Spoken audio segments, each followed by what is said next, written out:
அனைவருக்கும் வணக்கம் மக்களே. நான் உங்கள் சுவாமிநாதன் ஜோதிடர் பேசுகிறேன். நம்ம யூடியூப் சேனலில் நான் தினந்தோறும் பல ஆன்மீக பதிவுகள்லாம் சொல்லிட்டு இருக்கேன். அந்த வகையில் இன்றைக்கு மிக முக்கியமான பரிகாரத்தை பற்றி சொல்ல போகிறேன். உங்கள் எல்லாருக்கும் மிகவும் பயனுள்ளதாக இருக்கும் நம்புகிறேன்.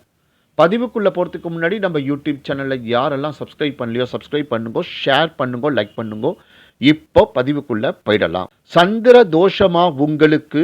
கவலை வேண்டாம். பணக்காரர்கள் மட்டுமே முத்து அணிய வேண்டுமா? உங்களிடம் பணம் இல்லையா? கவலையை விடுங்க. சந்திரனின் நவரத்தினம் முத்து. உண்மையான முத்து மணி மாலை என்பது யாராலும் சொல்ல முடியாது. ஏதோ கடையில் விற்கிறார்கள், நாம் வாங்கி கொண்டு இருக்கின்றோம், அவ்வளவுதான் நமக்கு தெரிந்தது. சந்திர தோஷம் நீங்க திருவையாறு அருகே உள்ள திங்களூர் சந்திர பகவான் சேஸ்திரம் ஆகும். அங்கே சந்திர பகவானுக்கு முத்து மாலை சாற்றி வழிபாடு செய்ய வேண்டும். நமக்கு உண்மையான முத்து மாலை வாங்குவதற்கு காசு இருக்காது. இரண்டாவது, அது முத்து மாலைதான் என்பதற்கு ஆதாரமும் இருக்காது. சந்திரன் நீர் கிரகமாகும், அதாவது கடலுக்கு அதிபதி. அந்த முத்துக்கள் கடலில் இருந்து கிடைக்கப்பெறுகின்றது. அந்த முத்துக்களை விட விலை மதிப்பற்ற முத்து என்ன என்று நீங்கள் கேட்டால் நான் உப்புதான் என்று சொல்லுவேன். ஆம், உப்புல்லா பண்டம் குப்பையிலே. உப்புதான் முதன்மை.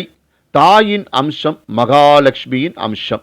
சந்திரனுக்கு உரிய முதன்மை காராத்துவம் தாய். இந்த கலியுகத்தில் தாய் தெய்வத்தின் முதன்மையானதாக நாம் தற்போது வணங்கி கொண்டு வருவது சமயபுர மாரியம்மன். பிரசித்தி பெற்றது என்பது அனைவருக்குமே தெரிந்தது. இந்த சமயபுர அம்மனுக்கு சந்திர தோஷம் உள்ளவர்கள் உப்பு வாங்கி போடுவார்கள். சமயபுரம் வரை செல்ல முடியவில்லை என்றாலும் உங்கள் ஊர் மாரியம்மன் திருவிழாவின் காலத்தில் கூட உப்பு வாங்கி போடலாம். முத்து வாங்க வசதி இல்லாதவர்கள் உப்பு வாங்குங்கள். முகம் முழுக்க முத்து அம்மை தாக்கி இருந்தாலும் அந்த உப்பு என்கின்ற முத்து வாங்கி அம்மனுக்கு கொடுக்க அந்த முத்து அம்மனும் மனம் இறங்கி விடுவாள். ஆகவே சந்திர தோஷம் உள்ளவர்கள், சந்திராஷ்டம நாட்களில் பாதிப்பு அடைபவர்கள், ரோகிணி அஸ்தம் திருவோணம் நட்சத்திரத்தில் பிறந்தவர்கள், கடக ராசிக்காரர்கள், லக்னத்திற்கு 6, 8, 12 சந்திரன் மறைந்திருப்பவர்கள், இப்படி அனைவருமே மாரியம்மனுக்கு உப்பு வாங்கி கொடுக்கலாம். உப்பு வாங்கி கொடுப்பது இன்று நேற்று அல்ல, காலம் காலமாக நடந்து கொண்டு வருவது அனைவருக்கும் தெரியும். இப்பொழுதாவது புரிந்து கொள்ளுங்கள்.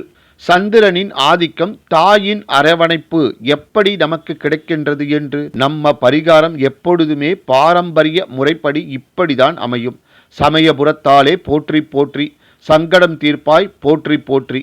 அன்புடன் சுவாமிநாதன் ஜோதிடர். நன்றி, வணக்கம், வாழ்க வளமுடன்.